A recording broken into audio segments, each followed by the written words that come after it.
Today we're doing a bit of Diablo 3. Today we're doing a Dash Monk. Yes, the infamous Dash Monk. Now this is not even close to optimal. Do not consider this optimal at all. This is kind of sucky, but this is kind of a starter. You can have like potato damage. I have potato, throw potato. Um,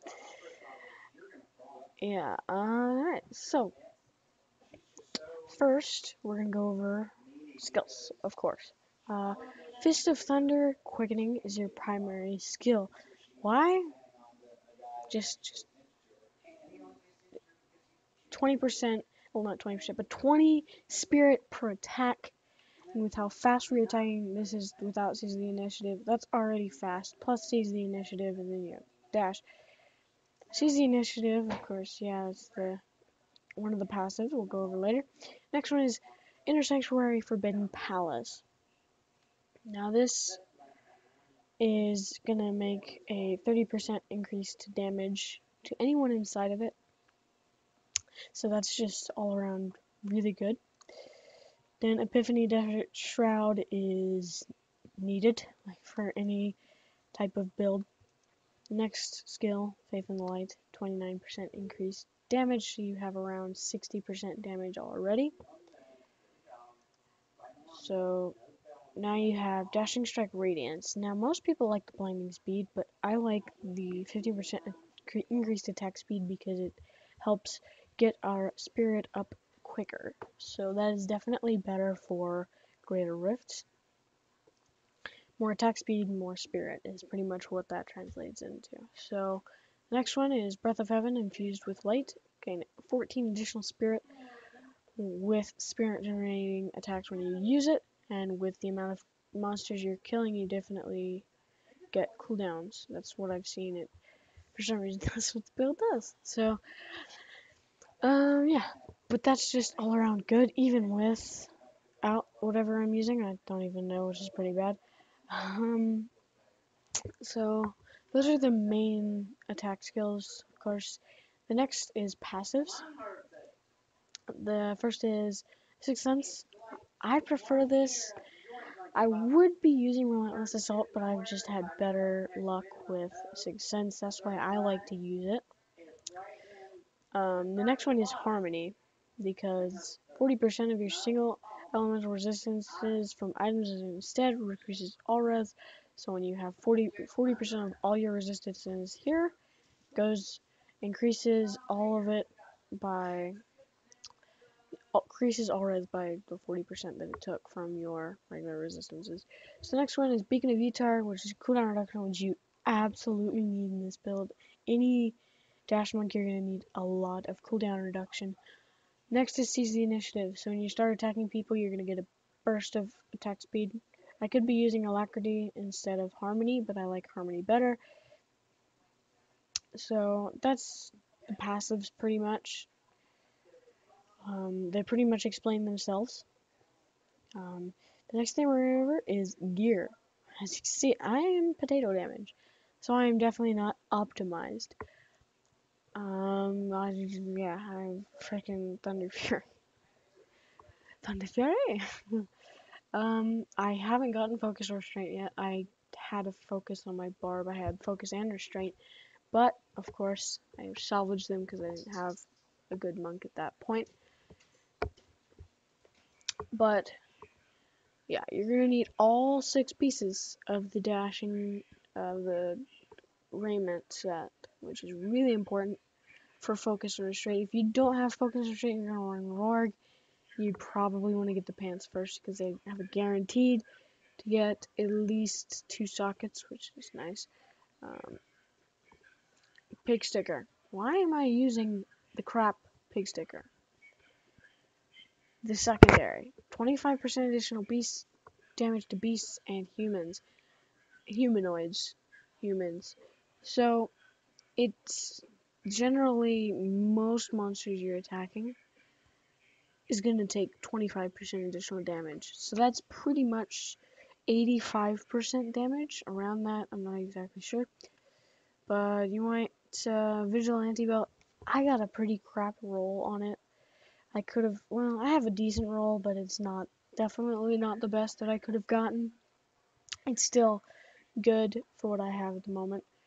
Reroll Grandeur, I haven't really rerolled anything. As you can see, I have Strength on it. I don't care what the stats are on the Roarg at the moment. I could get rid of the Roarg and still be fine. I would rather be using something like the Zodiac Ring, Obsidian Ring of the Zodiac. I might actually use it. I'm going to use this. So actually, Zodiac Ring, if you don't have Focus or Restraint, is better.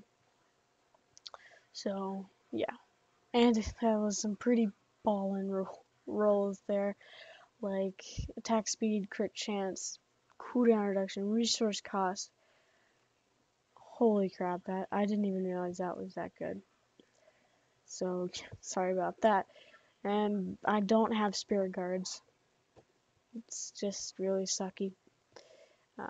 But here are the targets that you want to hit. Cooldown reduction, at least 50%. 45 should do, 44 is good. Crit hit chance should be at least 40 to 50%. I don't have a lot of it. I have around 28% increased attack speed plus seize the initiative. So you're typically around 50% attack speed. So 20% is perfectly fine. And you need to have at least 10 million toughness. And that's why I went with those passives, because I was dying a lot. So, yeah. So next, that's pretty much it. I don't know why my max spirit is so low, but whatever. Typically you should have 300. I don't know why. Spirit cost reduction should be really higher than what I have. So like I said, this is not optimal. Not close to optimal at all. So do not follow this Thunder Fury. You'd probably want to try an in-gem if you can get it. I have not gotten a single in-gem, so that's why I'm not running it. You could run that, though. That's the weapon I would choose for dual wielding instead of Flying Dragon.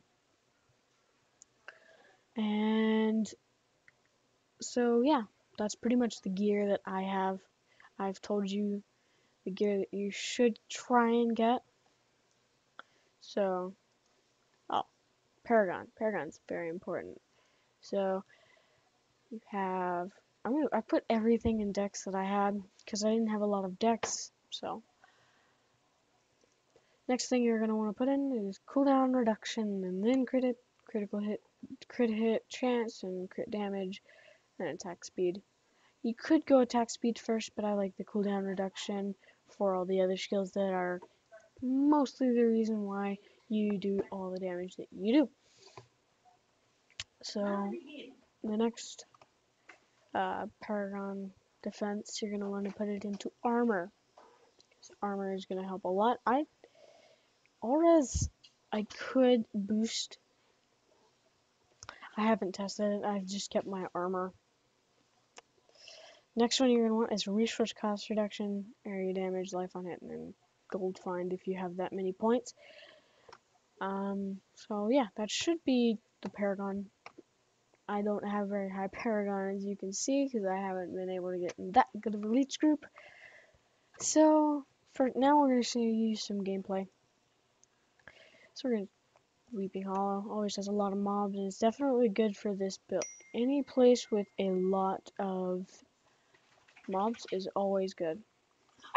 So you're going to blind them, then you can start dashing. It's 80 million damage, which I have potato damage, so that is definitely worthy of noticing.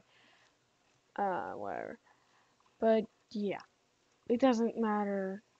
Like, you could have 100k damage and be fine. So this build is always flexible. Like, you can use like the Zodiac ring I'm using.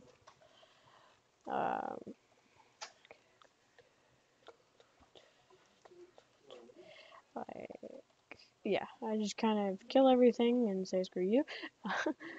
I say screw you to the mobs because I just got killed by an affix, because wallers are mean. Alrighty then. Alright, so you blind them, of course, put the Forbidden Palace down. and walk out of affixes because affixes are mean.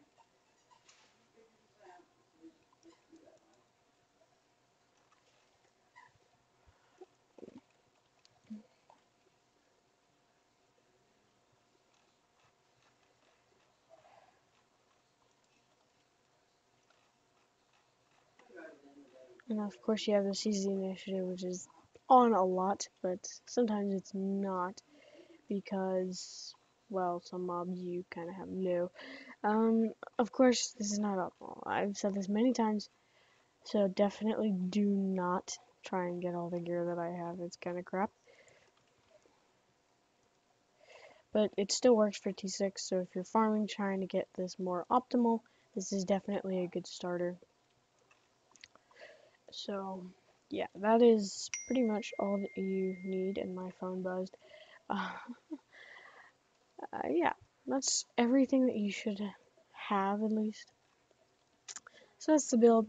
Hope you learned something from it. And so, definitely try and get the focus and restraint. So that's one thing that we need to work on getting. But I'm not going to try right now because it's kind of the end of the season. Yeah, so pretty much it for this build. Yeah, Rex T6 pretty easily if you don't mess up the rotation. Yeah, so I shall see you next time.